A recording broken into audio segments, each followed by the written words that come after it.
her entire character teaser trailer is all shit we haven't seen before, and it's like, I hope that manifests in game. Which is Yeah. a good segue into the storytelling through like artifact descriptions. What we're calling the Dark Souls style storytelling, which is like inventory storytelling, because Yeah. Inazuma is the first time they set that up and paid it off, and the payoff was amazing. Yeah, like I straight up didn't Yeah. pay attention to this aspect of the game at all. I heard all of this from you guys. When you're playing through Liyue and Mondstadt and you're going through these story quests, like the story isn't incredible. So you're forgiven for not going into item descriptions and lore. But I did because I'm crazy and was kind of frustrated because at that point the stuff that they were putting in, they're writing like prose and amazing work, but it's not manifesting in the game. But in Inazuma, it is. It comes in the form of those three motherfuckers that you see in her character trailer. We know who they are because of artifact and inventory material. If I recall, like, the Sango no Miya book talks about Sasayuri the Tengu. The Oni mask level up items talk about Chiyo the Oni. And then obviously we know about the Kitsune Saigu from the Sakura cleansing ritual. And the excitement of having gone through the material and knowing who each of them was felt incredible. And that's when I was just shook by what this game is doing. Hopefully they will appear in the game in some kind of A character quest soon. Because I also want to fight Chiyo as a boss. Yeah. For me, it wasn't because I didn't do the research on her companions that you did. For me, it was the payoff on the Fatui stories, that a lot of the Mondstadt artifact descriptions tied into what was happening in Inazuma, because, spoiler alert, Signora and Crimson Witch. Yeah. Signora was a masterwork, the way that paid off. Like, it was never even told to us up front. It was all artifacts. So, for some context, the game starts out with both the Crimson Witch set and Signora's initial appearance, both in the game at the same time. There is no way you would connect them to each other at all. The story of the Crimson Witch ties across her artifact set and multiple weapon descriptions throughout, like, early Mondstadt. Like, the Favonius weapons have the story of this knight who was known as, like, the Young Wolf. And he was, like, the second in command. The wolf was her lover. Yes. Oh. He was, like, one of the pinnacle. He was, like, the one people aspired. It was assumed he was going to be the one to take over the Knights at some point, because he was the second in command at the time that a lot of this is happening. So he had a romance with this young woman who was, like, very scholarly, very wise beyond her years, and she left to go study in Sumeru.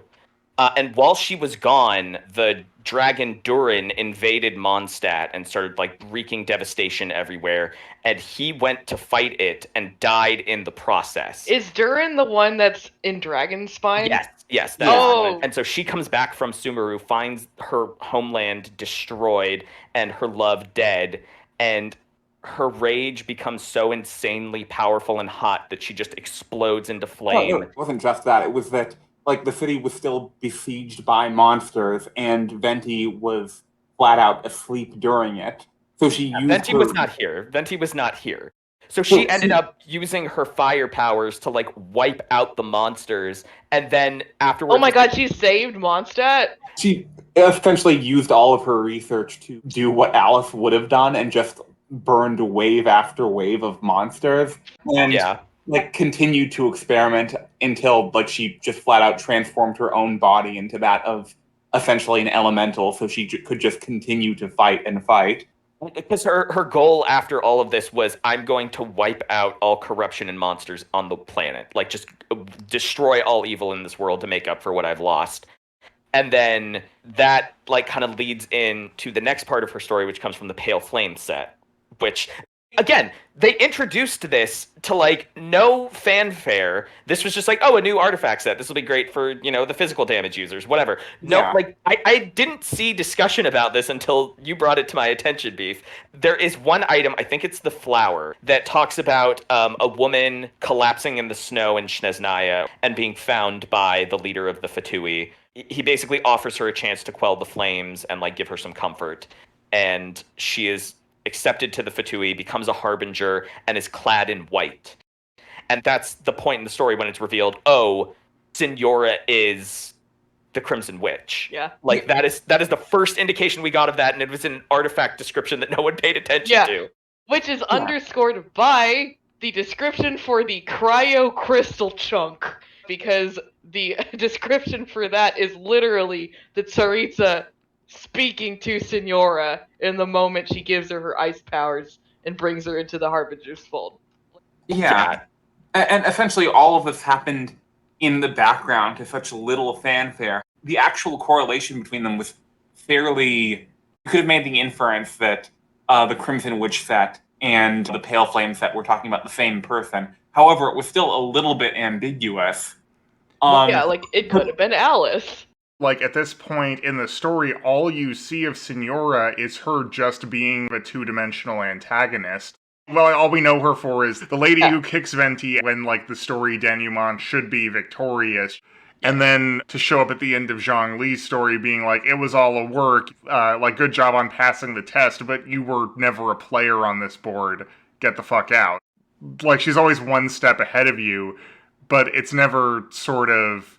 You never get her. Well, and that's kind of just the fascinating thing about this, is that most of the artifact sets talk about events that happened like hundreds or thousands of years prior to the story. So the information that they're feeding you is not meant to be contemporary with what's happening in the game. It's meant to be a story of the world leading up to this point. So there was no reason to believe that the story of the Crimson Witch would carry over into the current storyline. Exactly. And then when it does, because she fights you and gets the boss card, Rosalind Krushka, the Crimson Witch of Flames, and you realize, like, oh, this bitch's story is centuries in the making. It seems like she's, if she's gonna beef it now, it's early in our story, but it's the end of her. She has had her story, and it's long, and it's crazy, and it has this explosive, fiery end. And reaching that realization in that moment where you're like, oh, Raiden's gonna, like, kick her out of Inazuma. Yeah. Nope. Dead. She kills her, and she faces her death with, like, the rage and defiance of a hundreds years old slighted demigod and screaming her absolute last fuck yous at the universe. It's so good! And up to this point, she had been the primary antagonist. Like, she was the one Harbinger that we took the most seriously, because she was the one that always snatched victory out of our hands at the last second. And, like, now she's just gone. And I think it was worth noting, too, that, like essentially everything in Genshin, the fight against Signora was also leaked. However, because of the circumstances surrounding it, it actually didn't spoil any of the aspects of the story. Because sort of as we saw with Child in Lille, the assumption kind of was that if you're fighting a Harbinger, they're going to have one form and then transform into another for one reason or the other. So when Signora did that, I think the assumption was, oh, she's activating her delusion and going into a super mode. Not, this is her true form manifest. And really, her Harbinger powers, as she refers to it, are really more of a limiter on her abilities rather than the abilities themselves. Which I think was really masterful, because it's another case where in 2.1, the leaks were just not the full story, and the full story ended up being so much more interesting. It is almost insane how much it feels like the leaks were a swerve. Like, it could not be. It could not be, but it just goes to show just how well it's being made. It's not like that way where, like, some, Western directors, not gonna name names, but, like, they'll see the fans, reacting to something and calling, like, oh, this is what I think is gonna happen, so they're just like, oh, well, we gotta rewrite it because we don't want them to be right. Or this is like, they'd already laid the groundwork enough to where people thought they knew where it was going, but just had a little, like, few extra details that they were missing to connect the pieces. Yeah. It was great. It was so good. Having tread on all those story spoilers and still being, like, floored and surprised and pleased. It was awesome. Yeah. And I think that in terms of sort of passing Signora as a necessary hurdle, she was very much like the villain of the default game, but again, we have, like, 10 other Harbingers to get to? 9 other Harbingers? Like, she was never going to likely last the entire time, but... Yeah. The fact that they essentially let her go on, like... I think that in spite of the fact that the story never engaged the backstory beyond the item descriptions, I think those item descriptions were so compelling that, like, she did actually get the full breadth of the story, even if it was limited. From all the fan art and all the fan discussions I've seen, I don't think a single person feels like Signora was slighted as a built-out character. Like, if you're gonna let her go, then tie her back into all this stuff that stretches back centuries, and they did. Yeah. She might be gone, but we are not forgetting that bitch anytime soon. I'm still gonna, like, hope and pray that a nerfed version of you comes out as, like, a god puppet, like, rollable character. Yeah. I mean, we gotta at least get that Catty. The Catty looked so good. Yeah, and seeing the Scaramouche reveal from also the Pale Flame set, like, pay off. Not in the way that I'd hoped. Like, I'd hoped that he was going to kind of acknowledge it a little bit more than just, like, getting the afterward explanation from Yai. But, like, having that pay off and see, like, oh, yeah, don't worry, we're following through on all of these plot points is, like, really rewarding. Yeah.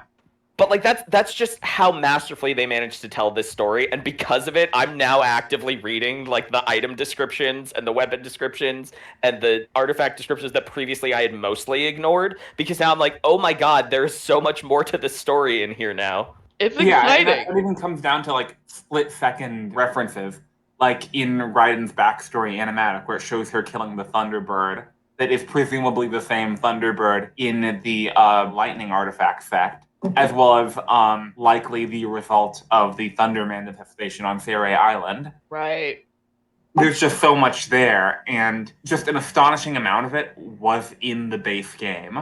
It's like, again, it's like if Dark Souls storytelling paid off, if the little nuggets that they put in your inventory descriptions actually came to fruition. And it creates this, like, suspense, and you get to theorize about it with other fans. It's like watching a TV show and guessing what's going to happen next episode or next season.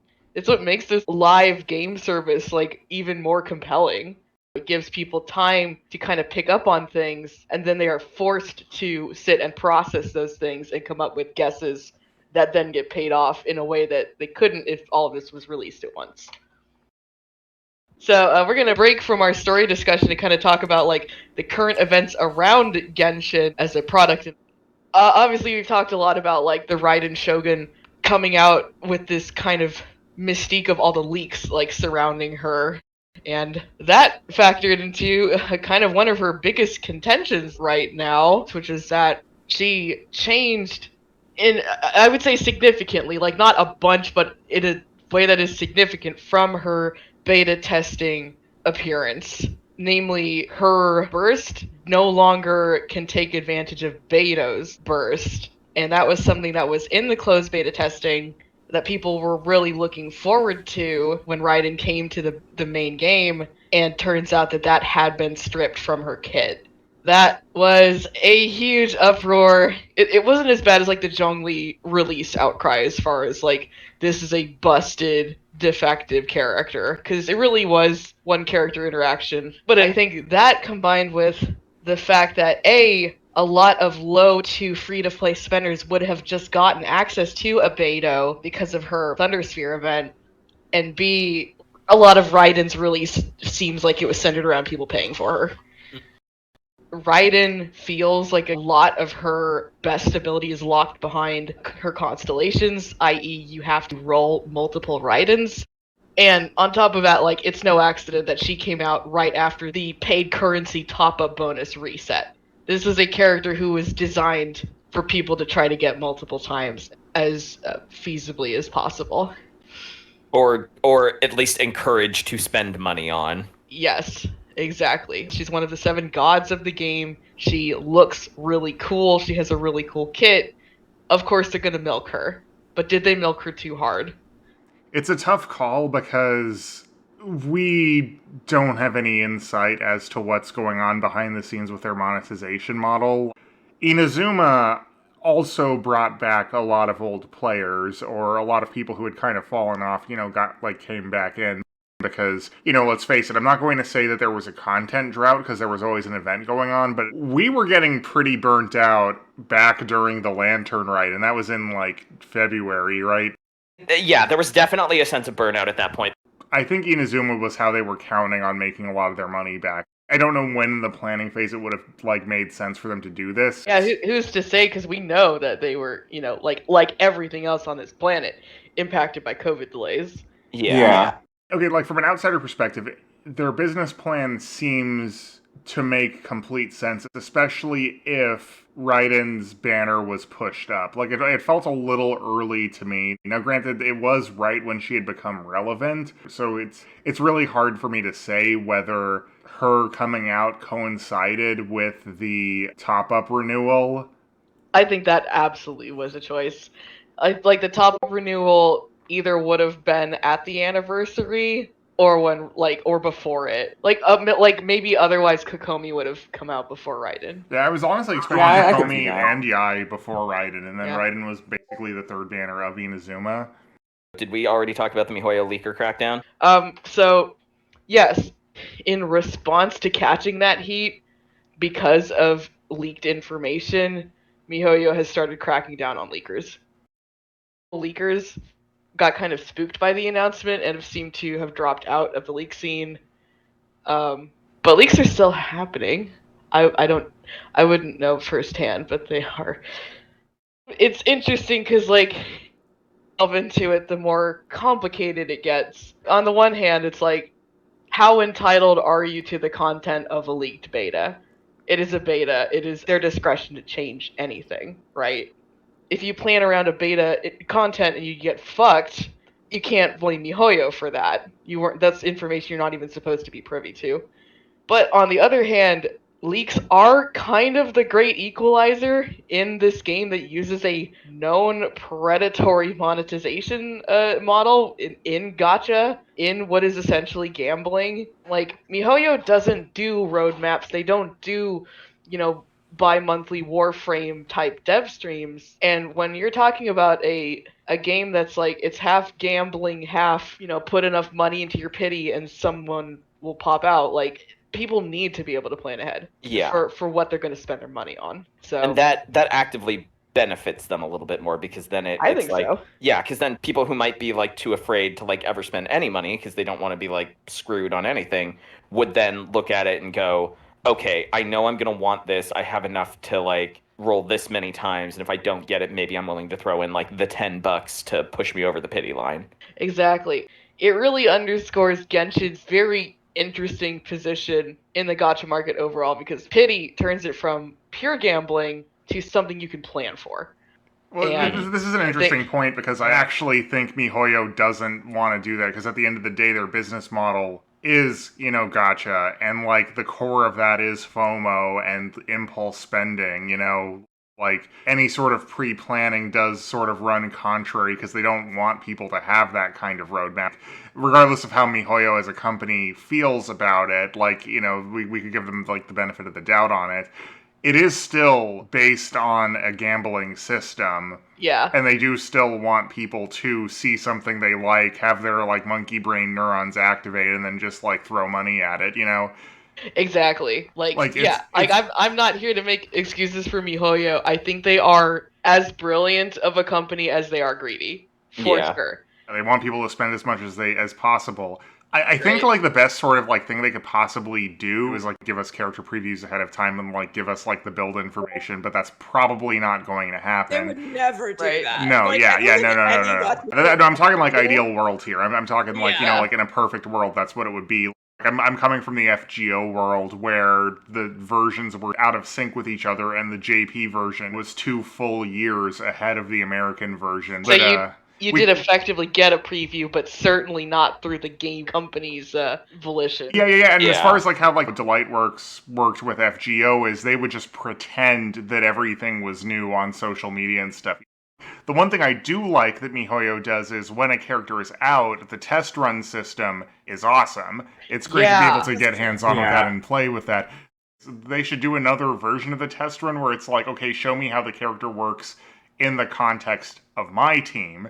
Because then, once the character is out, this doesn't dig into their bottom line, then you could do all of the like build crafting and stuff. Because, the thing is that like reusing Kaya, Shangling, Barbara, Amber, and Lisa for all of the test runs doesn't actually give me a huge amount of context for how I'm supposed to use a character. It shows me, like, some of the things that they can do, but it doesn't, like, get to those finer details that I think you were alluding to. Yeah, like something as specific as the Raiden Beidou interaction would be something that would be clear in a test run. I don't think they would ever add a way to get your personal team into the previews for the character du jour. Mostly because that probably is extra work that they don't want to put in, or maybe can't because you have to allocate your resources at the end of the day. They probably make a point of stocking the rest of the team with like free-to-play characters because they know that everybody's got those. Yeah, that was my thought too. Like, everyone has these characters and, like, they are the base of the game. But I think, like, if they wanted to like, you know, like, get into, okay, people want to do build crafting and, like, have the tools for that, you know, if they felt nice that day, that would be a nice thing for them to do. To be fair, like, in their character quests, you get that character added to your team. So you can, like, team craft. But also, like, they usually have some constellations, so it's not really what you're gonna get. Yeah. Which is, you know, the FOMO. Constellations and 5-star weapons, you might not have. Yeah, all of the stuff and all of the, like, pomp and circumstance of someone who has wailed on getting all their stuff. Yeah. Honestly, it is going to be interesting to see what her sales figures are overall.